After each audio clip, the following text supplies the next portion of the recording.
like the whole side hustle culture is cool, and like a lot of people make a lot of money off it. But if you're a first time entrepreneur, you should really go in, because when you're studying, let's say you're studying the rocket equation, right? You study the whole process, and because you have time, right, as a student.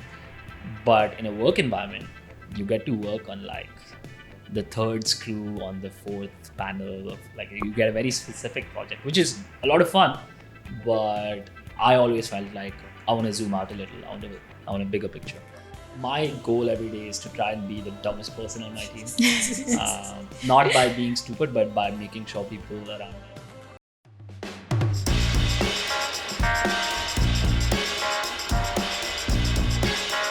Hi everybody, welcome to the Dollar Diaries. Today we are here with the CEO of Crossval, Ajinkya. How do you spell your name? Pronounce it. Ajinkya. No, not spell. No. Sorry. How do you pronounce Ajinkya. it? Ajinkya. Yeah. Right. Go with AJ then. It's all good. sushi. It feels a little cheesy. I thought like the J was like silent. So No. Yeah, some people say it like that, but no, it's Ajinkya. Ajinkya, tell us a little bit about yourself. Hey, yeah, first off, thanks for having me. And it's a really cool location. I wish you guys could see the other side. So we've saved a good view for ourselves. We tried that with the previous guest. What happened is The light. Yeah, the Yeah, light was not opposite. good. That's why we had to. No, it's really nice. Maybe for the sake of this episode, we like insert a small clip of that, and then we'll cut back to this. But no, cool. Thanks for having me. Like you said, I'm the founder and CEO of Crossval.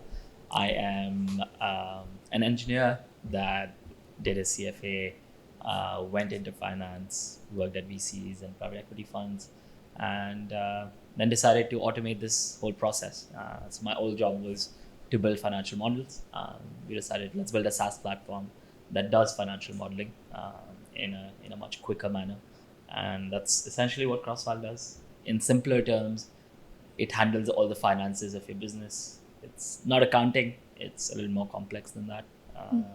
Accounting deals with like the past of your business. We deal with the next 3 to 5 years of your business. Help you sort of plan that strategy out. If you want to sell your business, all of this stuff in a very intelligent manner. So we simplify the role of CFOs. That's usually our target market. And yeah, that's me. Well, that's work me. In sort of my personal life, I like to sleep really early, and I like to wake up and go cycling. Jokes, but I do triathlon as like a hobby, and I occasionally write and things. But yeah, I've sobered down a lot. I was a very wild kid, but now I've limited my life to 2 or 3 things at max. But yeah, as a young person, I do so much. I just have no other time left. Right. As much as I've seen you, right? You know, I've seen you come at 9 in the morning, sharp leave at 5, no matter what happened.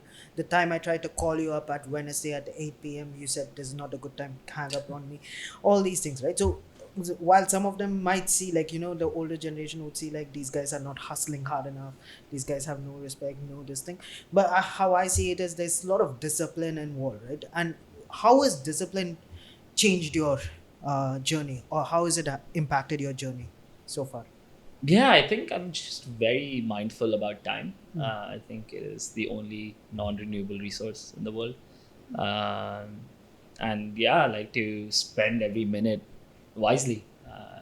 And even if that doesn't mean I'm working all the time. It just means that if I'm doing one thing at a time, I will just focus on that. I don't multitask. I don't do any of that, even though I used to, but I've realized it just doesn't work for me. And also, like, scientifically, we're meant to do one thing at one time. Yeah, so I'm just mindful of time, and then that spills into sort of being disciplined. And to be somewhere else on time, you need to get out of some place at some time. So that's what it stems from. And it allows me to just block times off. For example, I go to bed like 8:30, 9 p.m. So, which is why when you called, I was like, there's no way I can have a full-blown conversation, because if now I start thinking, it'll affect my sleep. And then if it affects my sleep, it affects my next morning. And then that snowball never stops, right? So, yeah, it comes across as rude sometimes, but it's just me being very, very protective of my time. Because anyway, I wouldn't have a productive conversation with you, so might as well do it during work hours. So yeah, that was why I didn't hang up. He made it sound very hard, but But yeah, I think that's where the discipline roots from. And then as mindful of time, other aspects were added into it, and it's not something I've been doing all my life. It's maybe since the lockdown. I think the lockdown really forced me to sit down with myself and reevaluate how I was approaching life. And then I think as an entrepreneur, there's two things you need to focus on. One is taking care of the company you're building, and the second is taking care of yourself. And yeah, so these are my two biggest priorities at any given time.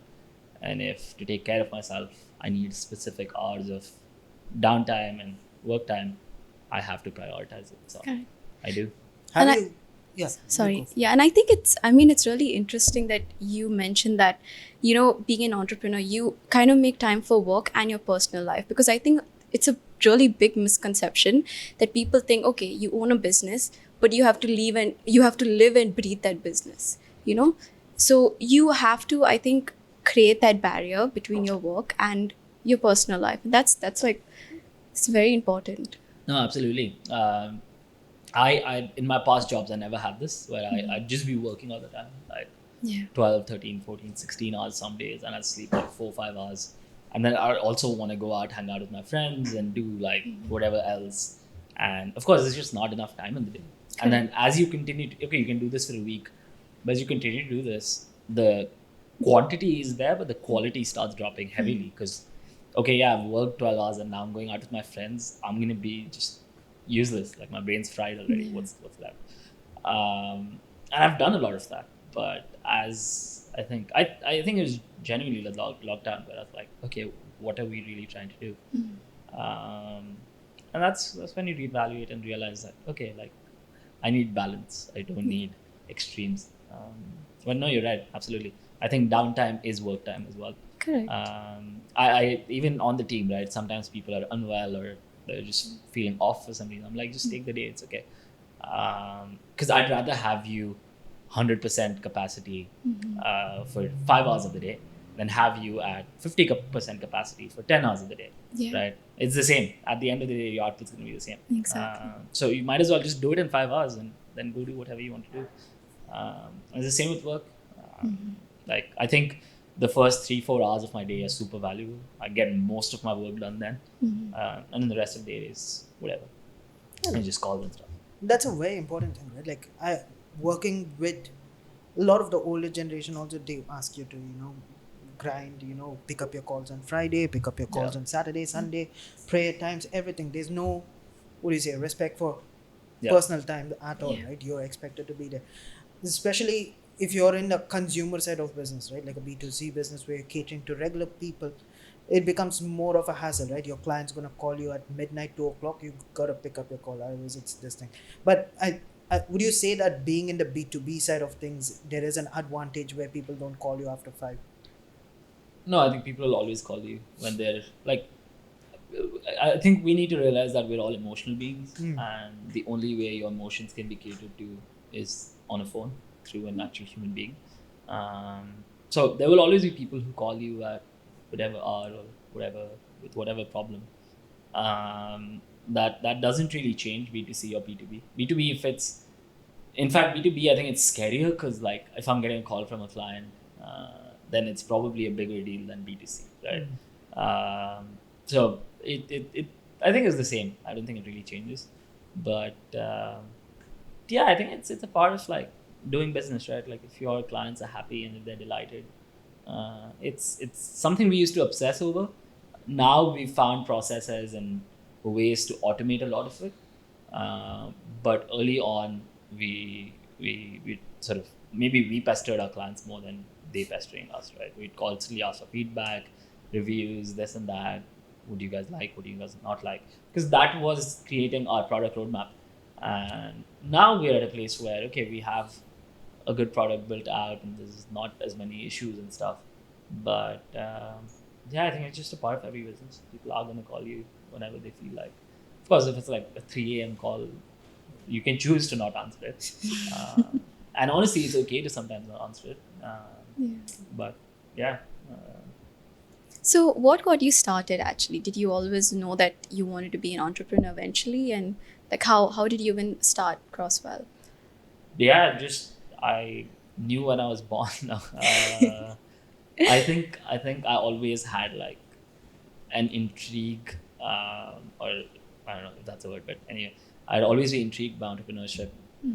I did a lot of like, oh, this could be an idea, that could be an idea. Let's do this, let's do that, let's do research on this, let's do that, all of this, and then Crossval just like popped up in my head one evening, and I remember not doing any sort of plan as such. I was like, let's just do this because it seems like fun, and that's the one I ended up building. Yeah, it just I guess it's an execution question. It's not a knowledge question. So the moment you feel like you can execute, you should, and that's when you're really going to start learning, because a lot of people do this, right? I should start a business. I may, I can, would, whatever. But once you do it, like, you'll figure it out. Most of the figuring it out is on the journey and not before, because you just don't know enough before you've started the business. Yeah, you might have like fancy plans and things and whatever, but it's all gonna really come true when you take that step and start full time. I think like the whole side hustle culture is cool, but and like a lot of people make a lot of money off it. But if you're a first time entrepreneur, you should really go in. And of course, if your life's taken care of and if you've got like your finances and all of that stuff said, you should really dive into entrepreneurship. But like, yeah, of course, if your side hustle is making good money and you can manage it with a job and you can hire and outsource people, you should do that. That's good. I'm not against that culture. But I think I really started learning when I was doing this full time. Because for a period of time, I had a job on the side, and yeah, of course, I like maybe I do 2-3 hours of work on Crossval. But when you're really out in the open, is when you start working on your idea. And I've seen Crosswell's LinkedIn profile and the website and everything, right? You have a team of roughly people your age. I've seen the other guy come and he's never smiled at me, dude. Like, Yeah. I've tried making conversations with him, completely failed. But seems like a nice dude, but never spoke to him. But I've seen everybody's younger age. Is there a reason why you chose youngsters around your age, or did it just happen? It's just happened. Yeah, it just naturally. I think our average age is probably like something in the 20s, maybe less. No, definitely like probably 25. But yeah, it just I guess we're all like, the first few hires were young, and young people know other young people, so it just ended up being that. Sort of like a network. Yeah, I know maybe. this guy, I don't know. We don't have age limits on who we hire. And also maybe it's like it's a function of like young company, old people don't really want to do that stuff. But no, we don't have like a age barrier on who we hire and stuff. So it's just organic. But when you're going out for investors and things, do they throw a caution or something because it's a young team, or is it regular? No, not really. In fact, I think they prefer young teams. Like, as young teams, you have a certain amount of naiveness or naivety. I don't know, but we just don't know what can't be done. So we'll try, and then often when you try, you figure it out. But as you age, you realize, oh, that can't be done, or that's difficult, or that's difficult.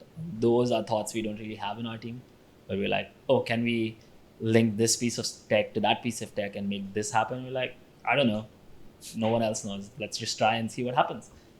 And when you're in that kind of a mindset, you end up doing it. Like, you just figure it out, which is really what I like. And maybe that's why we have a very young team. We all like to tinker. We all like to like break things apart and see what happens. Yeah, like every time I do an interview, we'll do 2 rounds. One will be with Karan, our engineering lead, and the second one will be with me. And then the first one is all about like your technical ability. This is typically for developers, is all about your technical ability. And then when I chat with them, it's nothing to do with work, right? I want to know if they are human beings who like to tinker in real life, if they, if they've ever taken apart a toy when they were a kid, if they have had curiosity about random things. And those things tell you a lot about who you're hiring and the kind of culture you want to build. And that's really the culture we're trying to build, where like, figure it out. Like, it's okay. Of course, there are rules and other things, and like things like data protection and cybersecurity we take very seriously. But in terms of product, it's very open. Like, can we solve this problem for a user? I don't know. Let's just try to solve it, and 99% of the time it is doable. We are yet to run into a situation where we're like, oh, this is just impossible to do.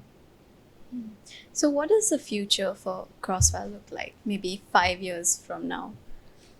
I don't know again, but I can give you my whole founder answer and stuff. But honestly, we I think we're all motivated on the team by building a cool product, putting it in people's hands, and seeing people use it. So far, we've got about 75 companies using the product. All of them love it. It solves a big problem for them. Some of our users have turned into investors in the company, which was good validation. Now we're focusing a lot more on our enterprise products, enterprise offerings, and I think 5 years from now we see sort of that part of the business fully evolved as well, where we've got multiple companies, and we're essentially the backbone for financial services, right? Every company pretty much runs on Excel, or their finance team runs on Excel. We'd like those companies to run on Crossval, and that would be the ideal dream and vision. But from a place of, oh, I got to build something cool and put it out there, right? I think that's what we're all, everyone in the team is motivated by. Like I said, we're all engineers, so we just want to build cool things and see where they go. And that's an interesting point, right? Like, you keep on mentioning you're an engineer, or you're running a financial services company. Why that transition? What prompted you to transition from mechanical engineering to building Crosswell today? Yeah, so I think I am at the root of it. I am an engineer, and I really enjoy the principles of engineering and things. I really enjoyed my time in university, everything I studied, etc. But then I went and worked in engineering for about a year or two, year and a half. This was in parallel with uni, so I was studying and working at the same time. And yeah, I realized the workplace is very different. Because when you're studying, let's say you're studying the rocket equation, right? You study the whole process, and because you have time, right, as a student. But in a work environment, you get to work on like the third screw on the fourth panel of, like, you get a very specific project, which is a lot of fun. But I always felt like I want to zoom out a little. I want a bigger picture. And so I did that. I did that for 2 years with engineering, and then I realized, okay, I have a transferable skill set. I'm good with numbers. I have a sort of inherent curiosity. I can solve problems really well.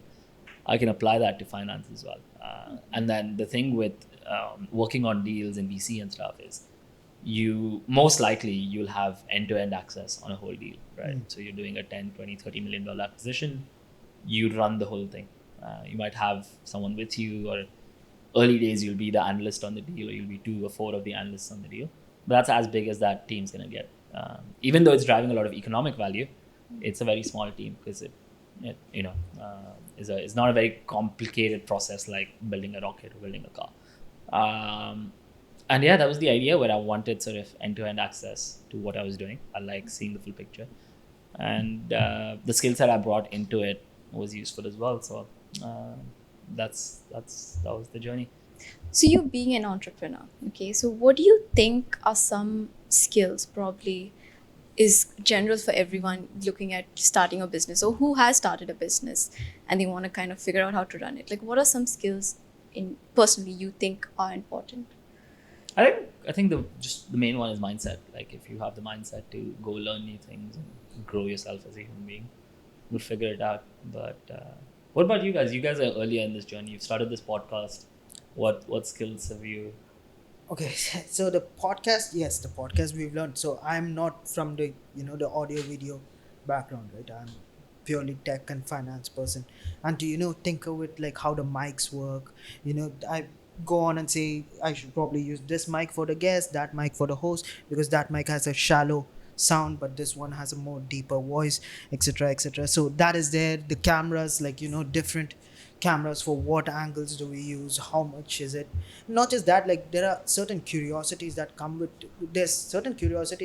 when you're thinking about something, right? Like, you have a big massive grand vision that you want to change the world and everything. There is a curiosity that underlies your vision for that future. But that vision or that curiosity is very limited compared to when you go out and get shit done, and like when you, for a lack of better terms, fuck shit up, right? Like when you completely fail and break things and ruin things, that is when you learn. Good example, when we started something very simple as this podcast, 3 cameras, 3 mics, right? In at a back end, or at least a zoomed out view, it's a very simple thing, right? 3 cameras, 3 mics, you synchronize everything and you got it.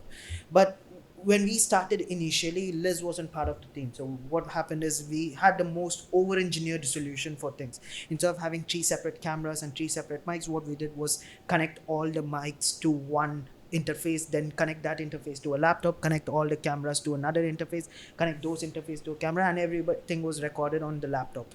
And what happened is that like we speak, but the voice is like back, and like it was completely out of sync. It was a pain to edit. We were switching different angles at live, so sometimes you'll be talking but it will be on our faces, so a lot of errors. So what happened is, initially we thought we were over smart and we over engineered what could be a very simple solution. So when we learned, and what happened is that we were shooting her as a guest in the beginning.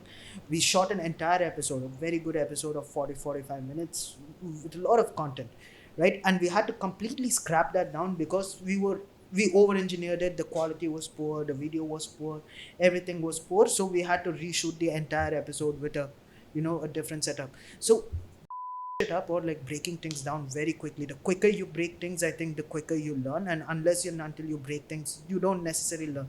So core skill, I would say, is to like be naive to a certain degree.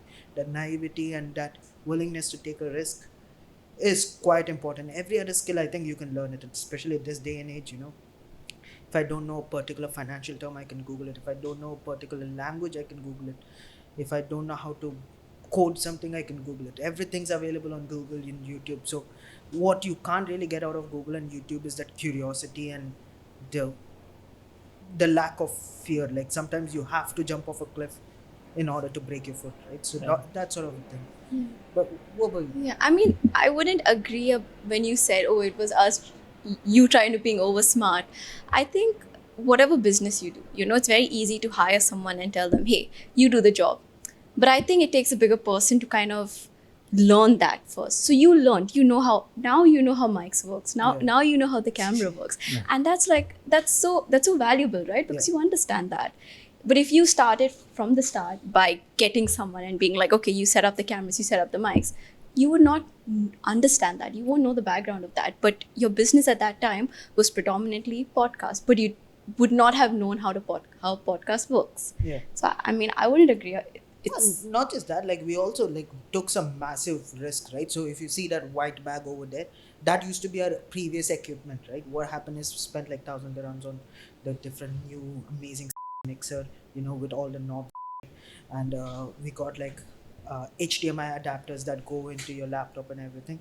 When the solution was something little simpler, a hand recorder with couple of mics, right? So it is over engineering. It was a little stupid of us in retrospect. A lot of money lost on it, but that's where you learn, yeah, right? that's You where learn from the right? Like, mistakes.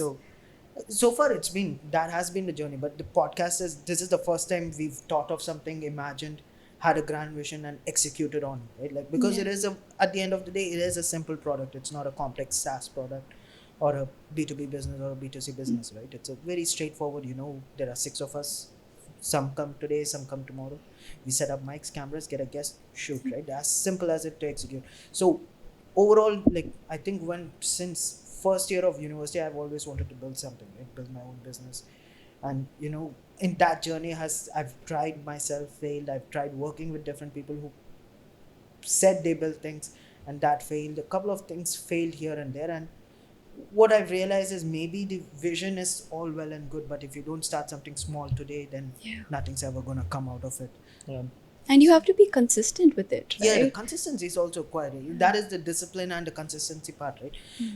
The consistency, like if we figured that 1 week we didn't want to do this, we need to make sure that there is enough backlogs for us Yeah. to take this thing. Nobody's going to punish us or penalize us for not posting a week, but that's not what it is about, right? Like it's about like producing consistently, improving incremental improvement over a consistent period of time, and being very disciplined. If it's going out on Friday, it has to go out on Friday, no questions asked. So that's like when you're working with, we have a pretty decent team, right? Like one person does the editing, one person does the clipping, one person does this, that, everything. It's just six people, 6 different egos you're working with, and frictions do arise quite constantly, right? Like one person doesn't like the other person, then you have to sit and negotiate, and in that process they hate you as well. So all these things are fun experiences, and because the product is very simple like a podcast, it makes things a lot easier to change and iterate. If it was a company that's raised a lot of money, and then we are having these problems, probably not the right time to solve that problem when you have bigger fish to worry Yeah, about. yeah, correct. Like I said, it's mindset. Oh yeah, exactly. What about you, right? Like, have you tried building something in the past? How bad did it fail? Did it succeed? Unfortunately, not. I think. Uh, I mean, I've failed in other areas of life where like I've lacked the discipline to do, a particular race I wanted to do, or like I take that stuff very seriously, and yeah, there has been a lot of learning like from school and growing up. I wasn't very social, and yeah, there have been bits and pieces of learning that I've done, and I have failed on you know like work stuff. Not really. I've started another business and failed, but yeah, I think also like you said, you can Google everything the same way you can learn from people's failures. So you just have to listen and ask the right questions, and if you can do that, you'll pick up a lot as to. And I think also as an entrepreneur, you fail every day. Like you're constantly learning from it, which is good. You never be down by the failure, but you're making mistakes all the time. I think it's part of the process, and I think it's what brings you joy a lot of times. Where I've made this mistake, I've made that mistake, and I've gone and fixed it now. And I think that is admission is also very important, right? A lot of people wouldn't Yeah. want to admit, right? Like, this is my way.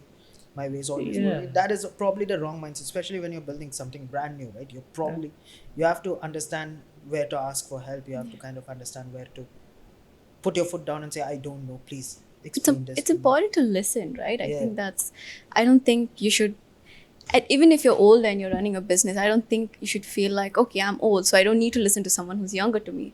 But they can also bring in a lot of new ideas, and I think listening is Yeah, important. listening's key, and sadly, a lot of people do miss it, right? Like, it's Yeah. somehow a skill that nobody really cares about for some Yeah. reason. But yeah, I think that is the crux of it, right? Like, even when you're building like a business, even if you're the boss, you're on top, right? Like, technically, you still have to listen to your users. There's somebody always on top of you, Yeah. and you're trying to figure out their problems in order to solve it for them. So that listening to feedback, listening to opinions, listening to advices is probably where Yep. all of it lies in. And that is something which I think doesn't come from, like that you've done Indian CBSE, right? Yep. Yeah, so that doesn't come from your Indian school mentality, right? Indian school mentalities, you have 7 5 olds principles, 7 14 14 5 olds principles, I don't remember. 14 5 olds principle, you memorize it, doesn't matter how it's used. It was used to produce cars some time Yeah. ago, but Yeah, I think my goal every day is to try and be the dumbest person on my team. Not by being stupid, but by making sure people around me are smart. Yeah. That's why I tell the team, like, I often get in the way of things, and of course my team's very nice. They never say anything to me. I always tell them, like, if I'm slowing the process down, please tell me. But I'm always the stupidest person on most team calls, because I've made sure to hire the right people, right? Like, if someone isn't, like you said, you have to start by doing everything, and then eventually you offset the tasks that you figured out. And that's how we worked as well, where, okay, I have some ability with tech, but as soon as it was out of my hands, we were sure to hire someone, and we were sure to hire someone smarter than me at doing that, and then just let him do it, because you've hired him for a reason. Like, that's really counterproductive when founders, where they'll hire someone and then tell them how to do the job. It's just like, why? Then you just hire the wrong person. A lot of people problems are not people problems, it's hiring issues. And yeah, we try to keep it sort of super. There's not a lot of hierarchy, there's not a lot of rules. Best ideas win. and yeah, it seems to work for us. Yeah, I think that is also important, right? Like the hierarchy, right? Like if there is a hierarchy, Jinkya's on top, everybody's under me, everybody's my underling. That does create a lot of friction. But in the event where you're having like an open discussion, saying like, Yeah. you tell me what is wrong, Yeah. that is always going to. The end goal is right. Like if somebody's coming and working for a startup, it's not, nobody. At least when you're in school, everybody wants to, work for a big company, work Yep. for an MNC, work for the big force, right? Work for a consulting company. This is always, like you ask a 10th grader or 12th Yeah. grader, they'd probably say, this is where I want to Yeah, probably work absolutely. in, right? That's No. that's what I So was if as well. yeah, so if you're taking a sacrifice and coming and working with a new company like 1.5 years running, not a lot of team, there's not a lot of culture working out of a co-working space, all these things. So that is a sacrifice, right? And if somebody's willing to take that sacrifice, it Take means that chance yeah, on you. Yeah. they're taking a chance. And more than taking a chance, they're taking a chance on the business being successful, right? So everybody has a sort of like a shared objective for Crossval or whatever the company they're building to be successful. So nobody is going to give you bad advice by any means. So that hierarchy, lack of hierarchy, a lack of this and that and red tapes and stuff, that is where probably that innovation stems out of.